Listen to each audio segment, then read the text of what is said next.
ये देश के अंदर हिंदू मुस्लिम किया जा रहा है, लेकिन आज देश के अंदर दलित वर्सेस मुसलमान या हिंदू ऐसा क्यों चल रहा है? क्योंकि जब आप लोगों की वोट लेनी होती है राजनीतिक लोगों को, तो आप लोग हिंदू बन जाते हो, बाद में आप एससी बन जाते हो, दलित बन जाते हो या इस देश के मूल निवासी बन जाते हो। तो आप लोगों के पास अपनी एक पहचान क्यों नहीं है? इसका कारण क्या है? वोट लेनी होती है तो वो हिंदू बना देते हैं, और जब उनको कुचलना होता है तो उनको दलित समझ के देते हैं। अगर कहीं ना कहीं अपने अधिकार ना मांग ले तो शिक्षा से दूर रखा जा रहा है। जिस प्रकार पहले शिक्षा फ्री में दी जाती थी, लेकिन आज के टाइम में शिक्षा लाखों रुपए में चली गई है। बाबा साहब ने जैसे मनुस्मृति चलाई थी, इसलिए चलाई थी कि सभी देश के नागरिक जो एक समान हो, लेकिन मनुवादी सोच कहीं ना कहीं लोगों के घर दिमाग में बैठी हुई है, वो उनके दिमाग से निकल नहीं रही है। यही कारण है कि लोगों के अंदर, जैसे हमारे देश की प्रथम नागरिक प्रतिभा पाटिल जी मंदिर में गए थे और रामनाथ कोविंद जी मंदिर गए थे, उसके बावजूद भी उन्होंने मंदिर को धोया था। सर्वोच्च पद पर बैठे हुए व्यक्तियों का भी सम्मान ये लोग नहीं करते, तो छोटे लोगों को तो बहुत बुरा हाल है। मनुवादी मानसिकता के लोग हैं, वो नहीं चाहते कि ये मुख्य धारा में आए। इनको कल भी हम जो है अपनी जुत्ती साफ करने के लिए रखे थे, और आज भी इनको चौथे पायदान पे हम रखे। आज यहाँ आए हैं तो एक प्रण लेके जाए कि जातिवाद को जड़ से खत्म करने का प्रण ले, जातिवाद धर्मवाद खत्म करे, जो कि बीजेपी और आरएसएस, चाहे कांग्रेस हो बीजेपी हो, इनका शुरू से लेके आज तक का एजेंडा रहा है। चाहे दलित राजपूत से लड़ाना हो, यमुनानगर में घोड़ी नहीं चढ़ने दिया था, वहाँ उनको कांड करवाया। यूपी में बलात्कार हो रहे हैं, हरियाणा में हो रहे हैं, राजस्थान में हो रहे हैं, चंडीगढ़ में हो रहे हैं, पंजाब में हो रहे हैं। कई दिन पहले एक घटना अमृतसर में बाबा साहब चौक पे आग लगा दी गई थी। ये किसकी घटना है? ये सारी आरएसएस वालों की घटना है। श्री राम जी कहते थे कि ए मेरे समाज के लोगों, अपने वोट का सही इस्तेमाल करो। कांग्रेस और बीजेपी आपको पद तो दे सकती है, पावर नहीं दे सकती। अगर आप लोगों को पावर चाहिए हो तो बहुजन समाज पार्टी की सरकार बनाओ, खुद इस देश के शासक बनो। अपने घरों की दीवार पे लिख दो कि हम इस देश के शासक है। मोदी सरकार ने क्या गलत किया वो बताओ। शिक्षा का है, शिक्षा जो बजट, ये बताओ पहले। आप बीजेपी को गलत कर रहे हो। पहले आर्थिक व्यवस्था कितनी परसेंट थी? कितनी परसेंट जीडीपी थी हमारे देश की? बताएंगे? हाँ, कितने परसेंट जीडीपी थी? हमारा देश इक्वल 10 में किसी पे भी नहीं आता था, आज तीसरे नंबर पे आता है। ठीक है,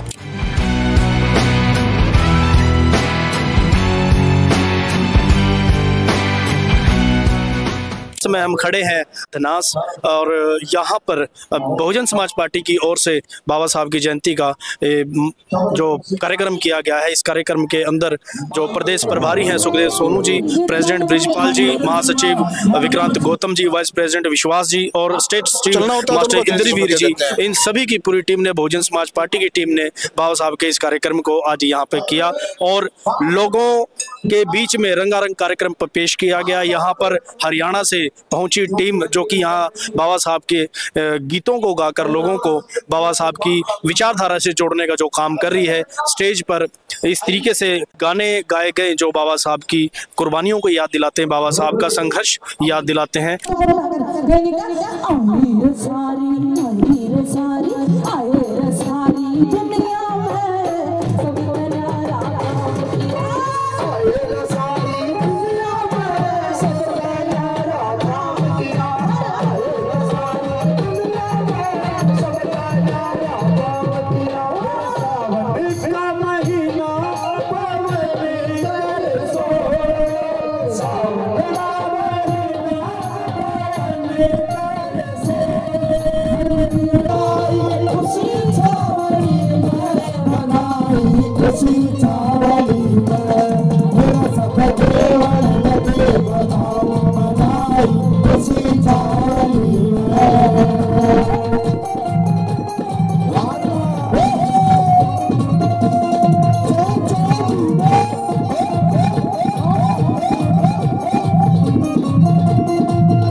सूबेदार सकपाल, राम जी सूबेदार सकपाल, उनके घर में जन्मा लाल, उनके घर में जन्मा लाल जी सूबेदार सकपाल, उनके घर में जन्मा लाल। सालिया सालिया सालिया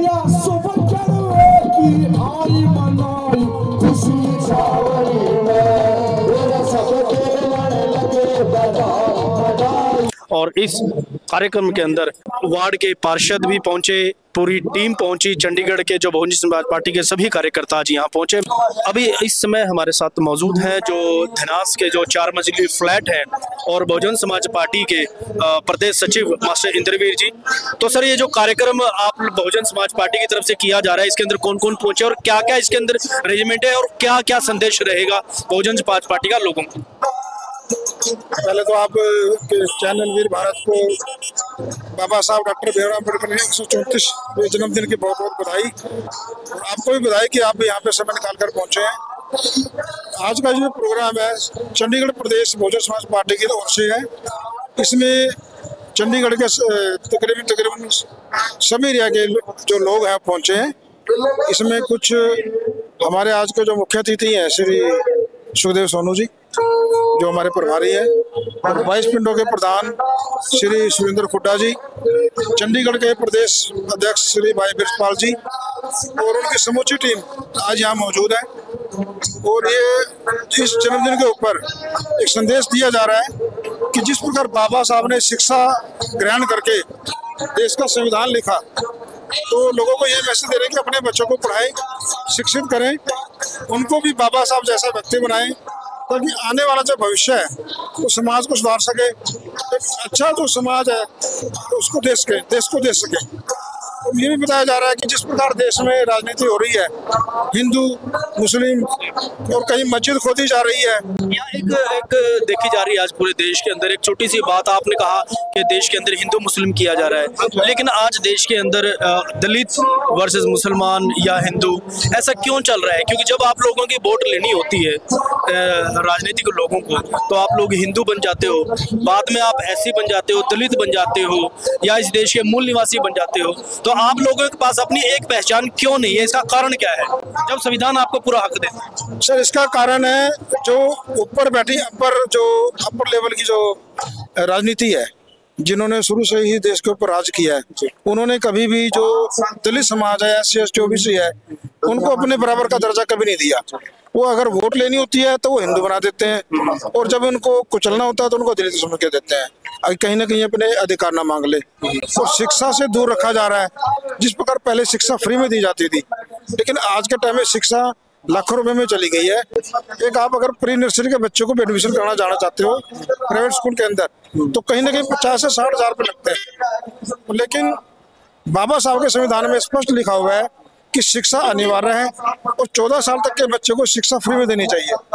लेकिन जो पुरानी सरकारें हैं, जो आज की सरकारें हैं, वो भी शिक्षा से कहने के वंचित रखा जा रहा है, ताकि जैसे सबको पता लग रहा है कि आज के टाइम में जो ऐसी समाज है या SC ST OBC समाज जो है, जिसको बाबा साहब ने कुछ विशेष अधिकार देके दूसरे नागरिकों के समान खड़ा किया था कि भाई इनका भी जो अधिकार है, समानता का अधिकार है, इनको भी आर्थिक रूप से बराबर का दर्जा मिलना चाहिए। लेकिन आज तक वो आर्थिक दर्जा नहीं मिला।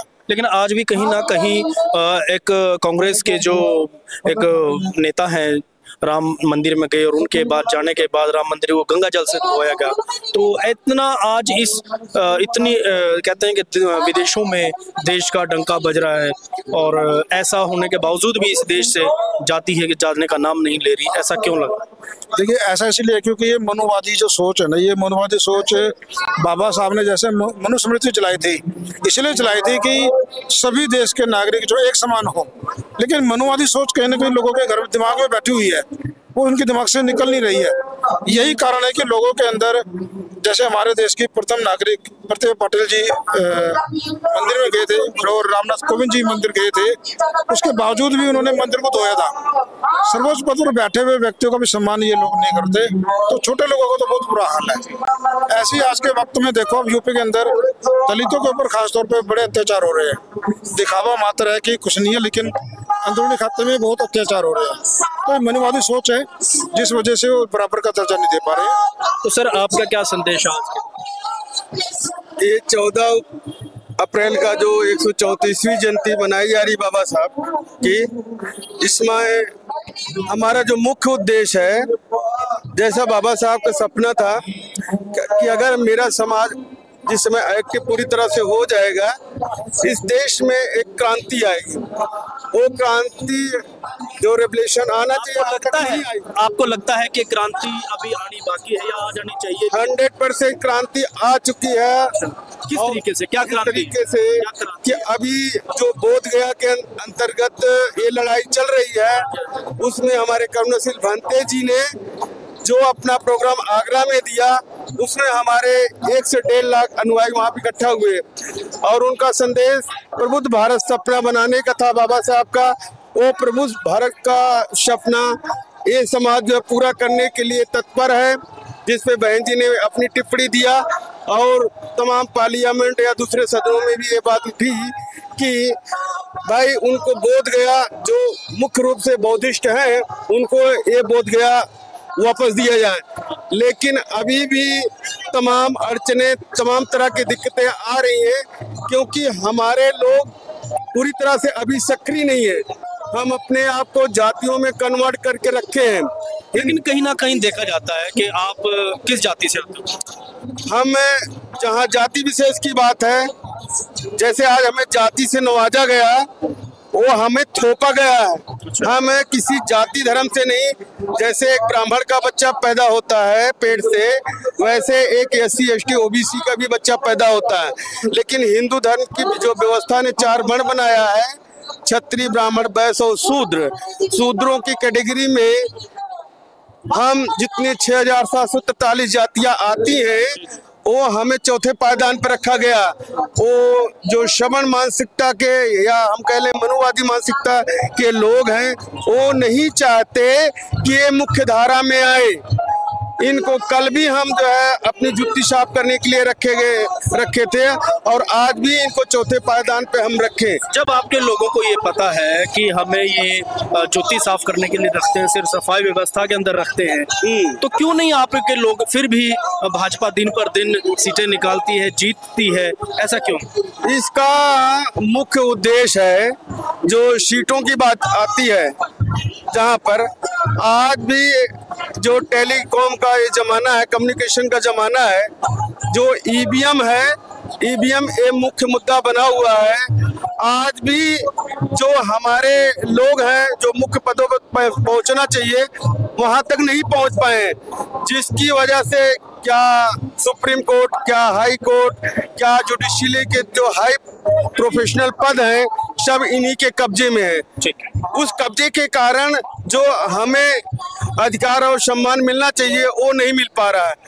एजुकेशन तो बहुजन समाज पार्टी इसके अंदर क्या कर रही है? बहुजन पार्टी का जो सम्मानजनक, जिस समय बहन जी का शासनकाल रहा 5 साल का, उन्होंने जो यूनिवर्सिटी, जो कॉलेज, जो प्रबुद्ध तमाम तरह की इमारतें बनवाए, उनका एक बेमिसाल जो है कारवां रहा। उस 4 साल के समय काल में जब 4 बार वो मुख्यमंत्री बने, 5वीं बार चौथी बार जब बने 5 साल के लिए, तो उसमें जो उन्होंने जो अपना जलवा दिखाया, इससे इनके मन में एक ज्वलंत मुद्दा हो गया कि इनका हम मलिया मेट सदा के लिए खत्म कर दिए। इसलिए साम दाम दंड भेद की नीतियां प्रयोग करके उनको ध्वस्त करने का ये जो है षड्यंत्र रचा गया। सर नमस्कार, आप कहाँ से? जय भीम जय भारत। मैं हरियाणा डिस्ट्रिक्ट जींद उचाना विधान से आए हो? हाँ जी। अच्छा, तो आप इतनी दूर से सिर्फ ये प्रोग्राम अटेंड करने? नहीं, मैं चंडीगढ़ में रहता हूँ। तो आप यहाँ की बताओ ना सर, आप यहाँ कहाँ से? नहीं, मैं यहाँ किराए पे रहता हूँ, एज ए मूल निवासी, हरियाणा चंडीगढ़ का हूँ। और सबसे पहले मैं भारतवासी हूँ। क्या नाम है? मेरा नाम है पुरुषोत्तम कुमार। अच्छा, पुरुषोत्तम कुमार जी, क्या संदेश है लोगों को? मेरा ये संदेश है कि आज यहाँ आए हैं तो एक प्रण लेके जाएं कि जातिवाद को जड़ से खत्म करने का प्रण ले, चाहे वो वाल्मीकि समाज से हो, धारक समाज से हो, श्रवण समाज से हो, सभी को एक साथ बाबा साहब की विचारधारा पर चलने के लिए प्रेरित करने का प्रण लेकर जाए। बहुत अच्छी। जातिवाद, धर्मवाद खत्म करे, जो कि बीजेपी और RSS, चाहे कांग्रेस हो, बीजेपी हो, इनका शुरू से लेके आज तक का एजेंडा रहा है। चाहे दलित राजपूत से लड़ाना हो, यमुनानगर में घोड़ी नहीं चढ़ने दिया था, वहां उनको कांड करवाया। यूपी में बलात्कार हो रहे हैं, हरियाणा में हो रहे हैं, राजस्थान में हो रहे हैं, चंडीगढ़ में हो रहे हैं, पंजाब में हो रहे हैं। कई दिन पहले एक घटना अमृतसर में बाबा साहब चौक पे आग लगा दी गई थी। ये किसकी घटना है? ये सारी RSS वालों की घटना है। एक तरफ तो ज्योतिबा फुले की महात्मा ज्योतिबा फुले जयंती मनाती है बीजेपी सरकार, हाँ, अंबेडकर जयंती मनाती है। दूसरी तरफ 11 अप्रैल को फुल्ले वेब सीरीज फुल्ले की फिल्म रिलीज होने वाली थी। महात्मा फुले जी की जो एक फिल्म आई थी उसको बैन कर दिया गया। क्या ये बीजेपी की दोहरी रणनीति नहीं है? मान्यवर साहब कांसीराम जी कहते थे कि ए मेरे समाज के लोगों, अपने वोट का सही इस्तेमाल करो। कांग्रेस और बीजेपी आपको पद तो दे सकती है, पावर नहीं दे सकती। अगर आप लोगों को पावर चाहिए हो तो बहुजन समाज पार्टी की सरकार बनाओ, खुद ही इस देश के शासक बनो। अपने घरों की दीवार पे लिख दो कि हम इस देश के शासक है। बहुत अच्छी बात है। मोदी सरकार ने क्या गलत किया, आप बताओ। मोदी सरकार जी ने ये गलत किया है। पहला, मोदी सरकार जी ने शिक्षा कहाँ है हमारी? नहीं, शिक्षा कहाँ है? शिक्षा जो बजट कितनी थी ये बताओ पहले। आपका क्या कहना है कि जो ये जो बात कह रहे हैं कि मोदी जी को गलत कह रहे हो आप, बीजेपी को गलत कह रहे हो। पहले आर्थिक व्यवस्था कितनी परसेंट थी, कितनी परसेंट जीडीपी थी हमारे देश की, बताएंगे? हाँ, कितने परसेंट जीडीपी थी? हमारा देश इक्वल 10 में किसी पे भी नहीं आता था, आज तीसरे नंबर पे आता है। ठीक है, यूपी के अंदर, हरियाणा से कह रहे यूपी के अंदर कोई, यूपी के अंदर इंटरनेशनल एयरपोर्ट कितने आज की डेट में? इंटरनेशनल एयरपोर्ट है, पहले था यूपी को भी बोलना था, आज अंतरराष्ट्रीय लोग वहाँ घूमने आ रहे हैं। तुम्हें यही नहीं पता, तुम बस ये है कि भेड़ चाल बजट से क्या है, भेड़ चाल के पीछे ना भागो। शिक्षा कहाँ नहीं है? अगर तुम पढ़ने नहीं जाओगे तो शिक्षा कहाँ से मिलेगी? 555 सरकारी स्कूल बंद करे वो कहाँ है? ठीक है। मैं वीरवार समाचार से अजमेर सिंह और आप देख रहे हैं वीरवार समाचार। और यहाँ माहौल बड़ा अटपटा हो चुका है क्योंकि भाजपा और बहुजन समाज पार्टी के लोग कुछ तर्क वितर्क में फंस चुके हैं। और इस कार्यक्रम को देखते हुए हमने भी अपनी बात को यहाँ स्टॉप किया ताकि इनका कार्यक्रम खराब ना हो। और मैं अजमेर सिंह, वीरवार समाचार से, धनास स्मॉल फ्लैट, चंडीगढ़। नमस्कार।